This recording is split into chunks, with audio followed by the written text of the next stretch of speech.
భారత్ మాతాకి జై. జై శ్రీరామ్. మన ఘనాపాటి గురువు గారైన గరికపాటి నరసింహారావు గారు మాటల పైత్యం సమాజంపై కత్తికట్టడమే అని చెప్పక మానదు. ప్రభుత్వాల బాధ్యత ప్రజలకు కూడు గుడ్డ, విద్య, వైద్యం, న్యాయం అందరికీ సమానంగా అందించాల్సిన బాధ్యత ప్రభుత్వానికి. ఈ రోజుల్లో కూడా పేద కుటుంబాలు, రెక్కాడితే కానీ డొక్కాడని కుటుంబాలు, వారి పిల్లల భవిష్యత్తు గురించి ఆలోచించలేనటువంటి కుటుంబాలు ఈరోజు కూడా ఆంధ్రప్రదేశ్లో, భారతదేశంలో దేశవ్యాప్తంగా కొన్ని కోట్ల కుటుంబాలు ఉన్నాయి. అటువంటి కుటుంబాల నుంచి పిల్లలను చదువు వైపు, సంస్కారం వైపు, తద్వారా దేశ పురోగతి వైపు, భవిష్యత్తు తరాలను గొప్పగా నడిపించేదానికి ప్రభుత్వాలు కొన్ని వ్యవస్థలను నిర్మాణం చేస్తూ వస్తున్నాయి. దానిలో భాగంగానే మధ్యాహ్న భోజన పథకము విత్ ప్రోటీన్లో కలిపిన ఆహారం ఆ పిల్లలకు ఉండేలాగా ఆ పథకాన్ని తీర్చిదిద్ది దానికి కాంట్రాక్టులు ఇచ్చి దాని ప్రభుత్వాలు పెట్టుబడి పెట్టి ఆ కార్యక్రమాన్ని చేస్తున్నాయి. దానిలో ఎటువంటి తప్పు లేదు. అది తప్పక చేయాల్సిన కార్యక్రమం. ప్రతి భారతదేశంలో ఉన్న ప్రతి పిల్లవాడిని విద్య వైపు నడిపించాల్సిన బాధ్యత ప్రభుత్వానిదే.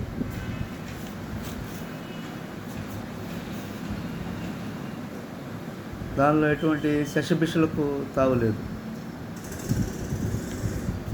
అయితే మన గురువుగారు ఈ మధ్యాహ్నం భోజనం పథకం మీద మాట్లాడినటువంటి మాటలు, ఆయన నోటి విరోచనాలు, ఆయన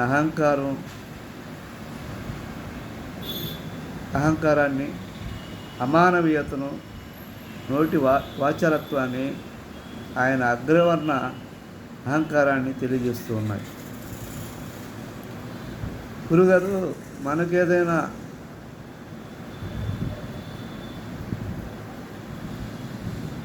అవసరమైనవి ప్రభుత్వాలు కరెక్ట్గా చేయకపోతే మనం ఏ విధంగా ప్రతిస్పందిస్తామో, మన నోటికి ఏ విధంగా పని చెప్తామో మనందరికీ తెలుసు.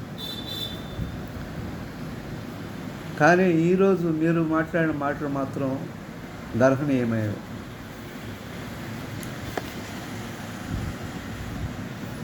గురుగారు మీరు చాలా ప్రవచనాలు చేస్తూ ఉంటారు. మీకు చెప్పే అంతటి వాళ్ళం కాదు, కానీ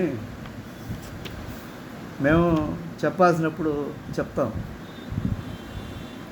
మనం మన ధర్మాన్ని సనాతనం, పురాతనం అని చెప్పి చెప్పుకుంటూ గొప్పదిగా చెప్తాం. నిజమే, గొప్పదే 100%. అయినప్పటికీ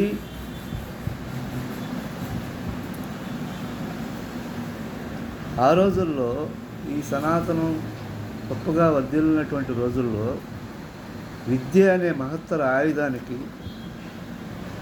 దాని ద్వారా మానవ మనుగడకు ఉపయోగపడే పురోగతికి ఉపయోగపడే అవకాశాన్ని చాలా వర్గాలు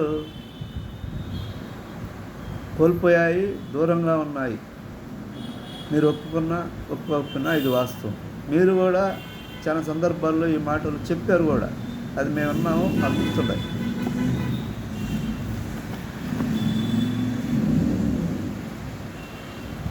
ఈరోజు ప్రభుత్వాలు బాహాటంగానే వ్యాపారాలు చేస్తూ ఉన్నాయి. రకరకాల ట్యాక్సుల రూపంలో ప్రజల దగ్గర నుంచి డబ్బులు వసూలు చేస్తున్నారు. దానిలో కొంత ఈ మధ్యాహ్న భోజన పథకాన్ని భవిష్యత్తు పౌరుల తీర్చిదిద్దే ప్రయత్నంలో భాగంగా ప్రభుత్వాలు ఖర్చు చేస్తున్నాయి. ఖర్చు చేయాల్సిందే. దాన్ని ఖచ్చితంగా నడపాల్సిన పథకం అది. మనలో ఎటువంటి మొహమాటం లేదు. తద్వారా ఆ చదువును ఆ వర్గాలకు చదువును అందించడం ద్వారా, బడికి తీసుకొచ్చి చదువును అందించడం ద్వారా వాళ్ళకి చదువుని, సంస్కారాన్ని, భావి భారత భవిష్యత్తును నడిపే విధంగా వారిని తయారు చేయడం మన ధర్మం.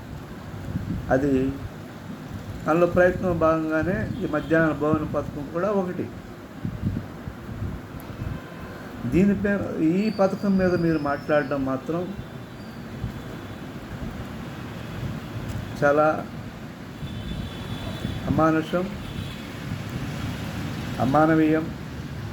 మీరు ఖచ్చితంగా దీన్ని మీ మాటలు వెనక్కి తీసుకోవాల్సిందే. ఈ పథకం భావి భారత భవిష్యత్తు మీద పెట్టుబడి అవుతుంది తప్పితే భారతదేశానికి ఏమి నష్టం కాదు. గురుగారు, మీరు చింతించకండి. సారీ టు సే, మీ అగ్రవర్ణ అహంకారం మాకు కనిపించేలా చేశారు ఈ విషయంలో మాత్రం. మీరు పాత రోజుల్లోనే ఆగిపోయినట్టున్నారు. రండి, ముందుకి కలిసి నడుద్దాం, దేశాన్ని ముందుకు నడిపిద్దాం. గురుగారు, మీ మాటలు సమాజంలో ఉండే అనేక వర్గాలని, ప్రభుత్వాలను కూడా చాలా తప్పుదావ పట్టించేలా ఉన్నాయి. మీరు ఈ మాటల్ని వెంటనే వెనకకు తీసుకొని సమాజానికి క్షమాపణ చెప్పాలని డిమాండ్ చేస్తూ ఉన్నాం. భారత్ మాతాకి జై. జై శ్రీరామ్.